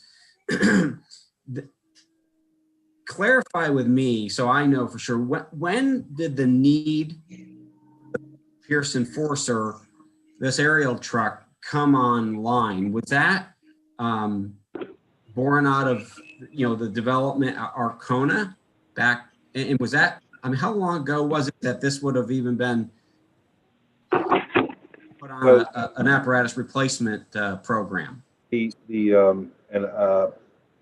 Like I said, Chief Murdoch is on. He can answer this probably. So the original apparatus replacement schedule did not have a ladder truck. It was an engine to be replaced in 2021. When this was redone a couple years ago, actually it was redone in 2017. There was the discussion at that point of getting this ladder because of the shorter wheelbase and because of Arcona. That's when the tight turn radius were noticed, I guess, when the trucks were running through on tests. That's when the tight turns were noticed, and the shorter wheelbase for an engine to be able to. Okay, so it was once the development started, that the plans started rolling in, that our engineer essentially picked up, or somebody picked up the idea that we were going to have a problem with the apparatus we have over in Arcona. Oh, the fire company. The fire company, when they did their research on it. Mr. President, I'm curious if this was a foreseeable issue when the plans went through.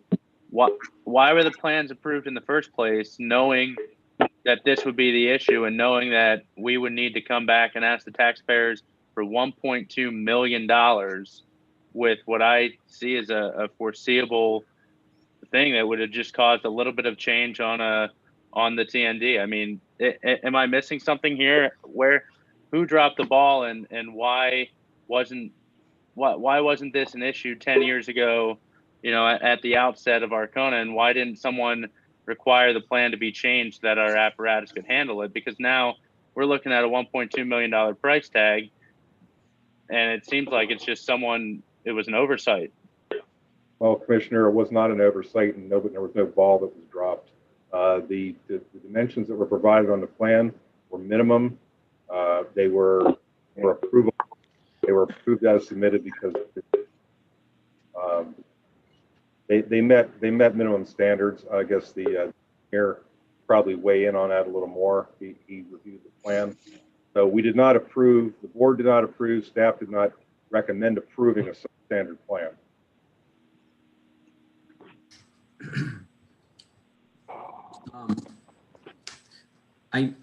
When we get plans in from this point forward, we make sure that what they're building now isn't going to require anything different in the future, right?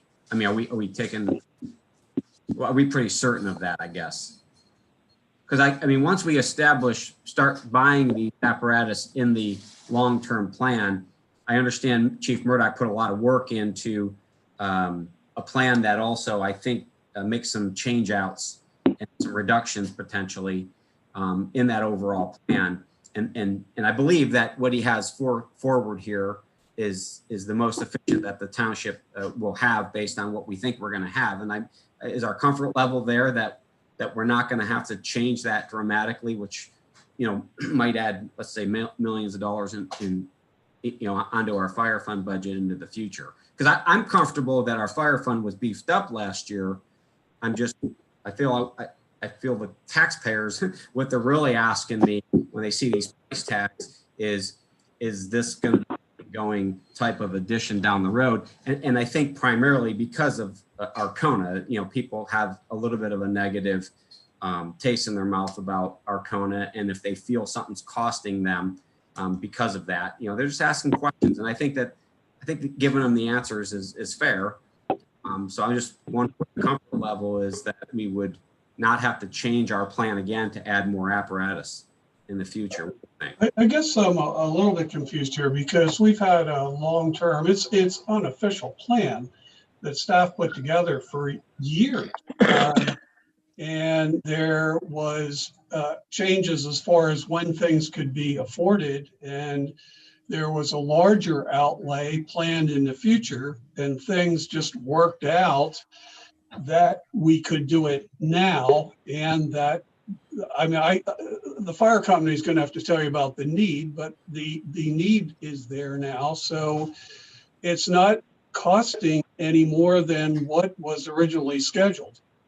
Yeah, Director, and I appreciate what you're saying. And I think I'm talking about the other discussion, and that is on the need side. And I'm not questioning the need for this apparatus because I've asked some tough questions and have had meetings with different folks regarding it. And I believe there is a need for it. I just, I feel remiss if I don't at least ask the questions of down the road, do we feel comfortable that the apparatus replacement plan we have in place, because I think we have a plan now, if I remember correctly, puts us out at least 10 years, and we had a tax increase, at least in the last 2 years, on the fire fund side to pay for that plan, or a good part of it. I just feel like I want to be able to comfortably say to the taxpayer, we're pretty certain that this is the plan that's gonna come to fruition. With the numbers I've been given as far as how much this apparatus costs, we are set through 2030. Now, that doesn't mean every cent we need will be there. We know we're going to have to do a bond issue in 2025. Right. But the plan had been reviewed with all of township management, and no doubt has been shared with the fire company. And I believe it was also part of the fire ad hoc committee, the public safety ad hoc committee. So we should be good. I think you probably want to have the public safety director and the fire chief weigh in on this as far as the plan goes. Yeah, I'd be happy to. I let Chief Murdoch talk about the apparatus plan. He actually, if he's available to do that, he put together during the ad hoc. The fire company currently, Lower Allen Fire Company currently has 5 pieces of apparatus, and part of the discussion was how can we kind of do pieces of equipment that are cross, instead of having this piece doing this function and another piece doing another function, how can we do a crossover, kind of what they did when they bought the squad. The squad has minor rescue capability as well as fire suppression capability. And that's what Chief Murdoch's plan proposed to the ad hoc, and the ad hoc bought it. So instead of in the future 5 pieces of equipment over the next several years with purchases of equipment and the hybrid pieces that will be put online, we'll go from 5 down to 4. And because the other thing we have to do is we have to have pump capacity for every fire company is rated under ISO, and ISO has a bunch of criteria. Ability to get to certain structure heights is one of those criteria. Water flow is another criteria. There's a whole series of those things, and we are to protect the foreign casualty insurance, for residents. It's all necessary to comply with that. And we are in line with that completely. This enhances, in fact, it was my understanding before I even came here, there was a study that was done, a fire study that was done by a third party that actually had recommended this piece of equipment. But it was being filtered into the plan. And this is one of those hybrid pieces. It's an engine as well as has a ladder capability. I'd let Chief speak to that if he's online and he's interested. Chief, you with us? I am, sir. Yeah, Dave is right on target there with his description. This plan put together and discussed through ad hoc was to try to reduce some of the reoccurring future costs in the fleet while still keeping capabilities and meeting current needs of the township. And as you said, there was a study some years back that recommended this type of unit we're discussing this evening. But the whole plan going out the next several years is all focused to be multi-function units where we can then go to a 4-piece fleet instead of 5, which will reduce initial purchase price of a 5th unit, and then not only the reoccurring maintenance and insurance and other costs associated with keeping a 5th unit. So anyone back during the ad hoc, the manager had mentioned about the rapid growth or increase in cost of apparatus. This is an effort to help stem that tide as much as we reasonably can. Also to address President Vallone's question on, where are we looking at, running into this again in the future with developments and so on. After these challenges were first identified in some of the new construction, working with the codes department, we established a standing monthly meeting to very in-depth look at any development plans that are coming, whether it's either a single building, a complex, anything like that, to look at from the fire rescue standpoint. Codes is also requiring any land development plans to show the projected turning radius of the aerial, that would be the big ladder truck, into any of these streets and so on. So I think we have processes in place that are putting a lot more attention on the future development so we don't run into this problem again. And I think it's been a great cooperation between codes and the fire department and public safety, to address all the needs and concerns. That's great news, Chief. When did you say you guys started implementing that process? Dan, can you help me on that? It's been, what, 3 years now? Oh, okay, great. Yeah, I think at least that long that we've actually been doing the meeting. And That's longer terrific. than that, the plans were reviewed by the fire company. Great. Well, this is good. This is good. And I'm glad we're having this discussion. Chief, thank you for all the hard work you put into the planning for the apparatus and the replacement plan. And for me, communications king, and I appreciate anytime we can plan something out long term and have a good feeling that it's going to our plan is going to come together. Stability, I love it. So thank you. Mr. President, thank you. Mr. President, I have 2 questions.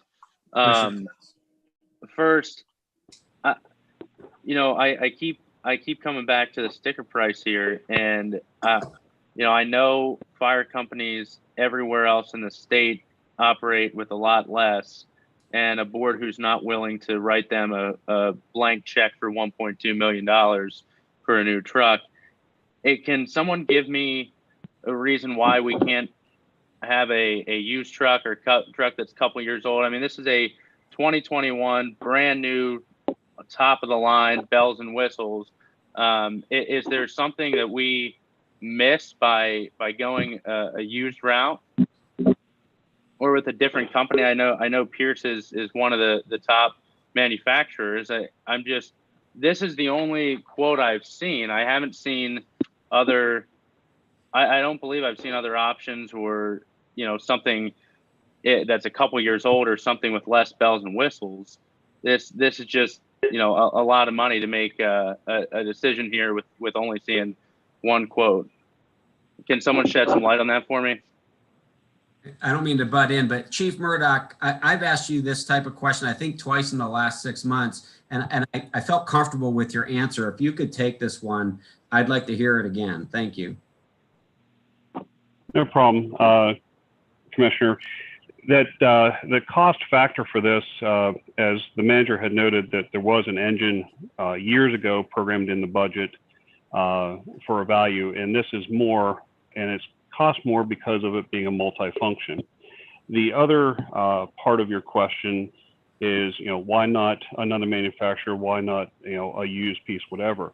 Right now, the manufacturer we're proposing is making a solution that they've recently come to market with that has, much better turning radius of the chassis while still allowing such a long length ladder. It's a 107 foot ladder on this unit on a single axle, rear axle unit, and can make very tight turns. They also do make a different model also that's a heavy duty tower truck, but again with, basically industry leading turning radius. They're the only one on the market that's just recently came to market. So there really isn't even a used fleet out there of this product to meet that. And with the tight areas we're proposing this to solve, to get access to, this is the only thing really available to us at this time to pursue to solve that problem. Okay, that certainly makes sense. And Chief, I appreciate your efforts. I think I told you during the ad hoc in 2019 that I appreciated your long-term goal to reduce apparatus and save costs. So I just want to make sure that that we're doing that. And I appreciate the candor and everything. Mr. President, my other question is, what sort of what the process, the oversight process for this? I know there's inspection that occurs where we're able to go down and see. With the township fronting the cash and the fire company being its own entity, do we have someone who's, township staff? Is that something Captain Worth does to kind of help with the oversight of a piece of apparatus like this? Director Hall. Yeah, absolutely. When the fire company, the volunteers, they actually spec it out, but there's also, the PSOs are part of that. There's a committee that actually looks at what's required on these pieces. But when we bought the squad several years ago, Captain Worth and myself actually went along out to do the inspection on that piece. The final inspection was built, but we get periodic reports back from Pierce as it's being built, and the chiefs in touch with them along the way. So there's a quality control piece that goes along. And when there's the final inspection, there's a whole book with what all of the requirements are. And I will tell you that the fire company representatives out there went through that piece of equipment with a fine-tooth comb to make sure that everything that was there was on that piece of equipment, and made notes and put stickers on the truck saying, this isn't right, this isn't right, this needs to be fixed before it's delivered. So the quality control is monumental. I think part of the when we spend time for inspection, are we sending somebody from township to go out and inspect as well? Oh, I'm sure we will. Yeah, I'm sure Captain Worth will be part of that process, as well as Chief Murdoch, and but I'm sure there will be township people involved. It was last time. Yeah, it was for the squad when it was delivered. I think part of the question also was why do we look at Pierce exclusive, don't get quotes from other manufacturers? I think the chief kind of answered that. Nobody else in the market is presenting the turning radius and with the height of the ladder that Pierce is presenting. So there really wasn't much. If you're looking for certain things, you look for who in the market might have that. Pierce right now is the only one that has what the needs are. I wanted to also, I think I understood the chief to say that this piece we purchased may reduce or an additional piece in the future, correct? He can speak to that. We're going from 5 to 4. Yeah. Yeah, this piece is part of the overall plan to reduce the fleet to 4. And a couple factors to that plan is not only these multi-function units, so we can reduce the fleet, but also some redundancy across the fleet in case the unit is out of service. So by spending 1.2 million now on this particular piece that is functions engine and a ladder, we're saving somewhere in the neighborhood of $900,000 down the road by not purchasing. Is that okay? The plan is put forward at the ad hoc, calculating out the increased cost of the multifunction units versus just the initial purchase price of more single function units, and keeping the fleet as it is makeup now of 5 units, worked out to about a $300,000 savings over, I believe it was a 6-year period with what was put forward. And that was just in the upfront purchase price. And as we all know, not maintaining a 5th vehicle on the road, you have other reductions in operating costs. Okay, and that was all part of the net result of where we got to last year to then basically shore up the fire fund out with all of those apparatus purchases that would fill in that plan, correct? That's correct. Yeah. Because as I mentioned, one of the things we have to calculate in on this is also redundancy, because one of the functions of the 5th piece is also backfilling in case another unit is out of service. With going down to 4-piece fleet, we don't have that reserve capability anymore, so we need to build in some cross redundancy between the units, so that way we don't lose a capability just because of one unit going out for service. Right. Okay. Well, I'm satisfied with that discussion. Chief, I just have one last question. In terms of mutual aid, are we anticipating? I know there's not a whole lot of departments with this apparatus in the surrounding area. Are you anticipating an increase in mutual aid once we have it, or not really? For this unit, I don't project any change in call volume for mutual aid from what it is now. Awesome. Thank you. Mr. President, I'm satisfied as well. All right, thank you. Is there any other discussion on this right now? I mean, we haven't called for a motion yet, but we've had some really healthy discussion. I'll just make one final comment for myself. And I just like, again, to thank Chief Murdoch.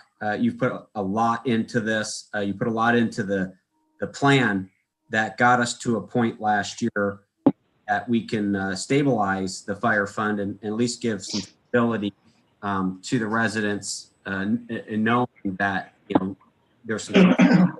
And I guess my questions now and moving forward will just be, I guess in hopes that we can maintain that plan. So thank you again for all your hard work, and I'm sure the Director Hall and the other folks in the fire side are very appreciative of your work as well. So thank you, Commissioner. It's been a team effort.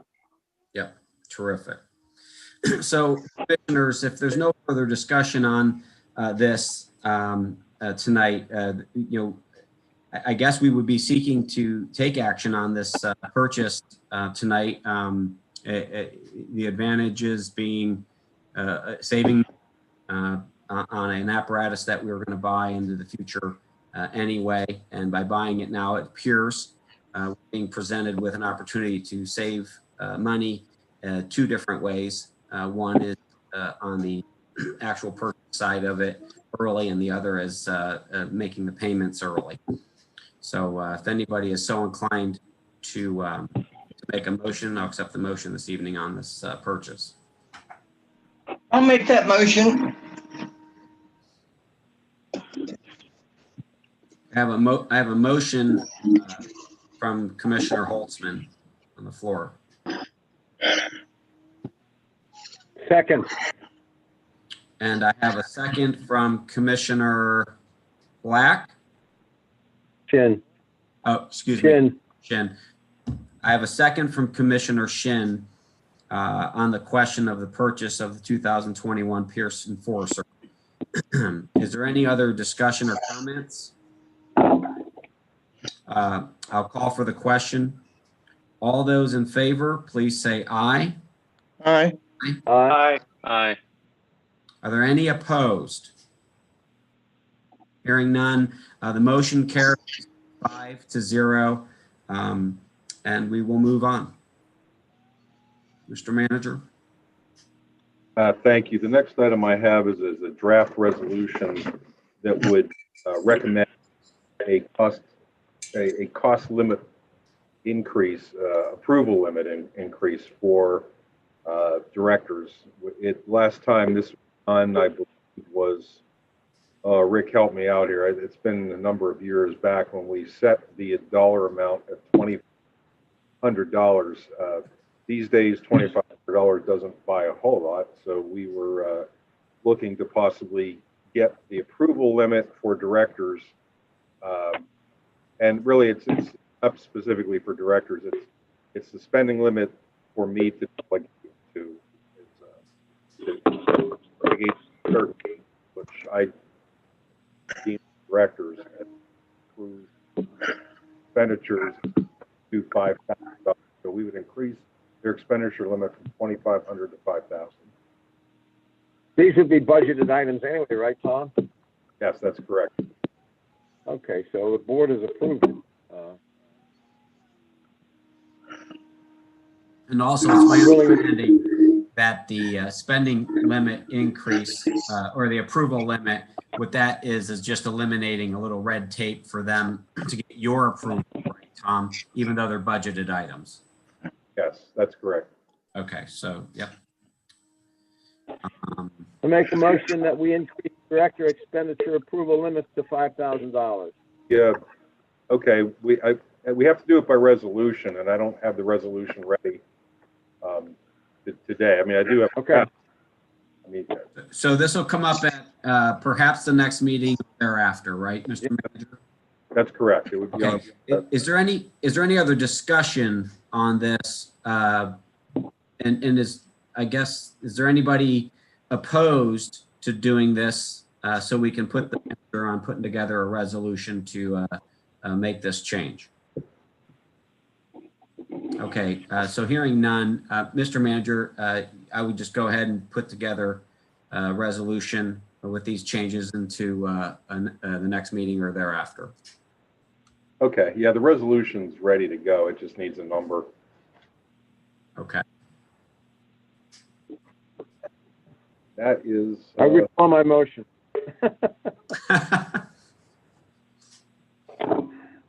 So noted, Commissioner. That's it for me. Okay. All right, that's it for the manager. Next are commissioner reports. And before we go into that, we do have executive session for now 4 items, and we will have to take action apparently when we come out of executive session. So for commissioner reports, I'm just gonna, if I miss somebody, Ms. Trone, if you would just remind me so I can circle back, because I'm not sure I can see everybody that's with us. So I'll start with Director Paul.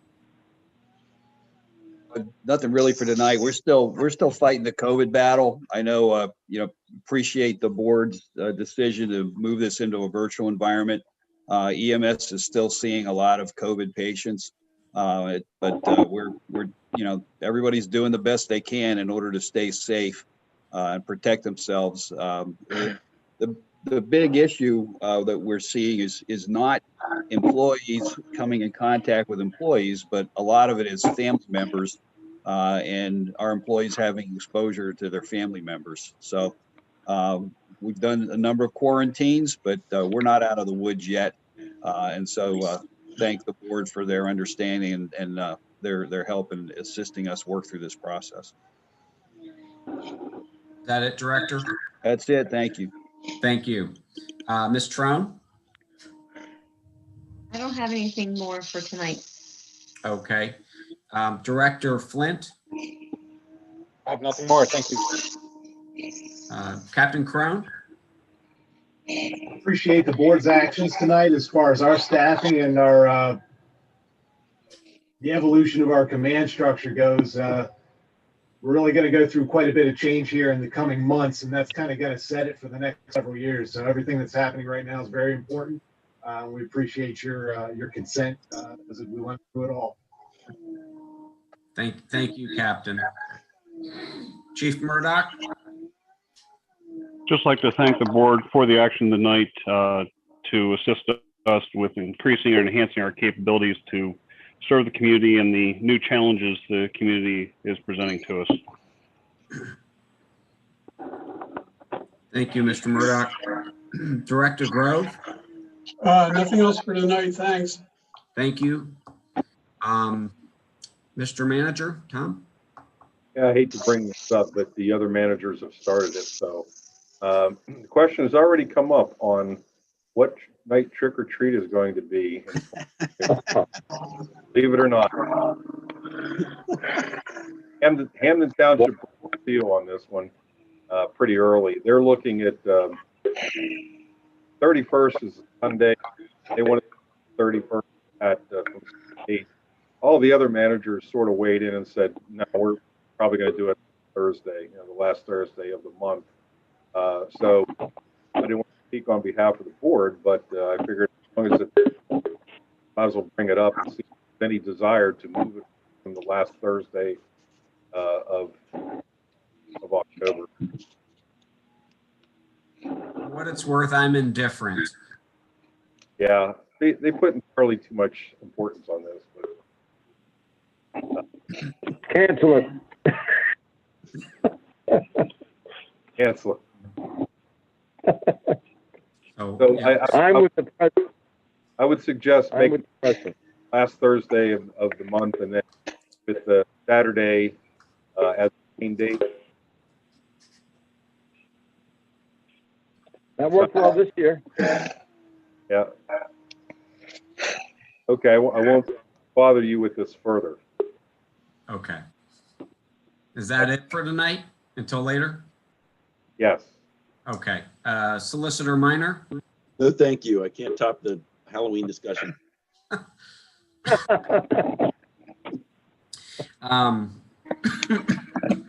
Excuse me. I think that's all of our directors and staff that's with us, correct? John Eby's on. Mr. Eby?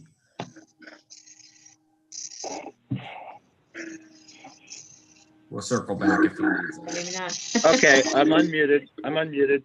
Just merely to thank you for your support of the water trail project in New Cumberland. Hopefully improvements there will provide more options for people to spread out along the water trail. Thank you. Terrific, thank you. Commissioner Kutz, you want to go first with commissioners tonight? Sure. Thank you, Mr. President. Couple of items. Number one, with the new restrictions handed down from our governor, I just want to encourage everyone to support local businesses who are struggling, restaurants in particular. There are creative ways that many of the restaurants are taking to survive, to allow their businesses to survive in this environment. Takeout, curbside, eating in a bubble, all of the above. So I'm just encouraging everyone to be as safe as you can, but be as supportive as you can for the local businesses that we cherish so much. Secondly, Mr. President, I am proud of the budget that we passed. I thank the staff for their time and thoughtfulness, and thank the commissioners for their time as well during budget discussions going back and forth. We passed an on-time, balanced budget with no tax increase this year. That is the type of budget I hope to see every year that I'm on the board. That's something I will work to do every year that I'm on the board. I believe it's the least we owe to our taxpayers to be good stewards of their money. And certainly in light of the pandemic and the tough year that we've had and the hits that we've taken to come out of this budget with no tax increase, and allowing our service levels to remain high, I think is admirable. We've taken action to allow for good service levels for police tonight and maintain and improve service for the fire tonight as well. So, Mr. President, I am grateful for our staff's work and for their expertise and recommendations for us as a body to be able to deliberate on those items. And again, I'm proud of the work we've done on time, balanced, with no tax increase. And Mr. President, that's the kind of leadership I hope our taxpayers can continue to see on the board. So thank you. And with that, I yield back. Thank you, Commissioner. Commissioner Holtzman? Nothing. Commissioner Black? Mr. Manager, I would appreciate if you have our IT consultant in touch with my IT consultant and resolve this Zoom. I'll provide you contact information on my IT. Did you get that, Mr. Manager?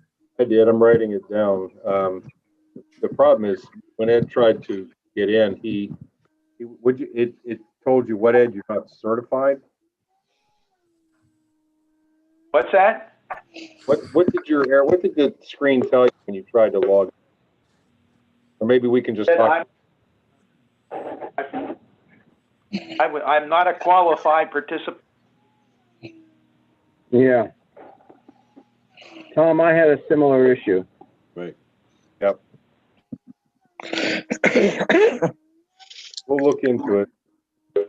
If I can just offer something, I think you have to, what I had to do was I had to open up my personal Zoom account, and I had to put the credentials for my Zoom account in order to connect, because I had the same thing. So it did not automatically, when you click the link, bring you in. So I don't know if how it was set up or what the issue was, but that's what I had to do. I had to launch Zoom and then go in and enter the meeting information into Zoom.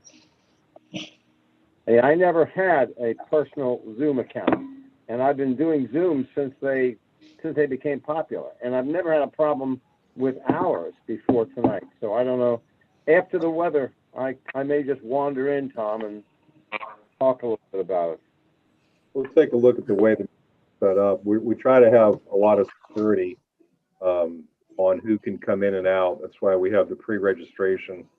But the qualification thing is a different question. I've not had that before. So well, mine said I wasn't. It was an authorized meeting, and I wasn't authorized.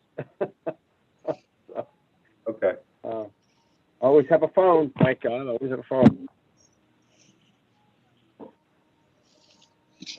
That's all I have, President. Thank you, Commissioner Black. Commissioner Shin? Yes, I would be remiss in not mentioning John Eby moves in and out of our midst, and he does a whole lot of important things. His dedication to the watershed, I think sometimes may potentially go unnoticed. And John started his, I was elected shortly after John started his employment with the township. John, I want to personally thank you for your dedication to the watershed. Thank you, Commissioner. Thank you, That's Commissioner. all I have. You're welcome. Oh, you had That's all I Commissioner have. Shin? Okay, thank you, Commissioner That's it. Shin. I think I covered everybody.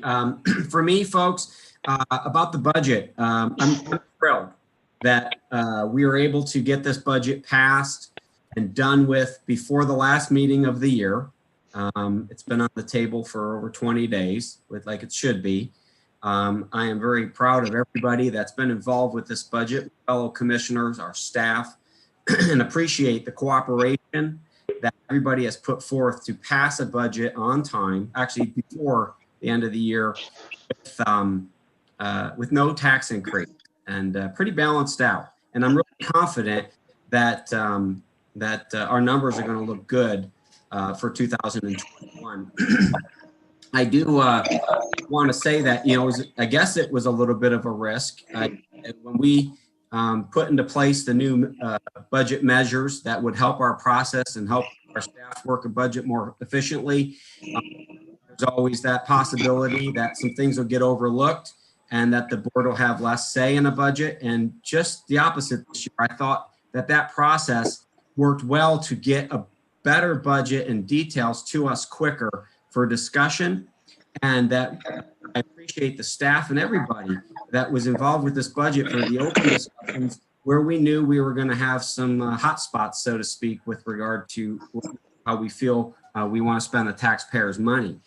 And so I can't tell you how much I thank everybody involved this year for this budget. And I hope that this type of budgeting can move forward into the future as well. So thank you again for that. On another note, regarding the gardens, thinking ahead down the Yellow Breaches. A lot of people seem to really take an interest in gardening this year with COVID. I think it's going to happen again this coming spring, primarily because I don't think things are going to open up as fast as what people would think because we have the vaccine out and about right now. And so I think more and more people are going to want to garden, and I think we're going to see a demand for those plots. I'm wondering if there's a possibility that we can look into if it's possible to look into putting some sort of fencing around the garden themselves as a whole, not each one.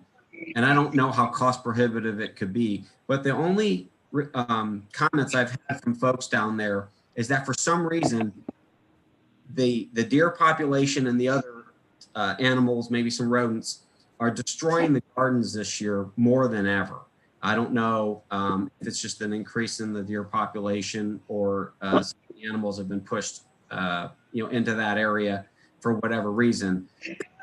It seems like a lot of people lost their stuff this year, and I'm just wondering if it's something we can look into, especially since more people may be gardening, and perhaps would contribute to, to a fence or a temporary fencing.